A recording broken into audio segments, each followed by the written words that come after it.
জীবনে খুশি হতে অনেক কিছুর প্রয়োজন হয় না, সামান্য কিছুতেই কিন্তু জীবনে খুশি থাকা যায়।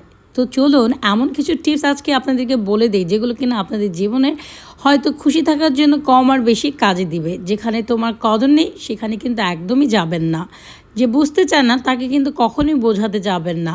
আর যে সত্য বললে রেগে যায় তার কখনো রাগ অন্তত ভাঙাবেন না। যে চোখের নিচে অর্থাৎ আপনার চোখের নিচে থেকে নেমে গেছে তাকে আর কখনো ওপরে তোলার চেষ্টা করবেন না। জীবনে কোনো সমস্যা আসলে কখনো ভেঙে পড়েন না, কারণ সমস্যা আসবে এবং সমস্যার সমাধানও কিন্তু কখনো না কখনো হয়েই যাবে। যে আবহাওয়ার মতো বদলে যায় তার সঙ্গে অন্তত আর সম্পর্ক রেখেন না। সম্পর্ক আমরা এমন মানুষের সাথে আমাদের রাখা উচিত যারা কি না কখনো কোনো সিচুয়েশনে অন্ততপক্ষে বদলে যায় না, আর যারা বদলে যায় তারা কখনোই আপনার শুভাকাঙ্ক্ষী ছিল না। এছাড়াও যে কোনো পরিবেশ পরিস্থিতিতে নিজের ধৈর্য হারাবেন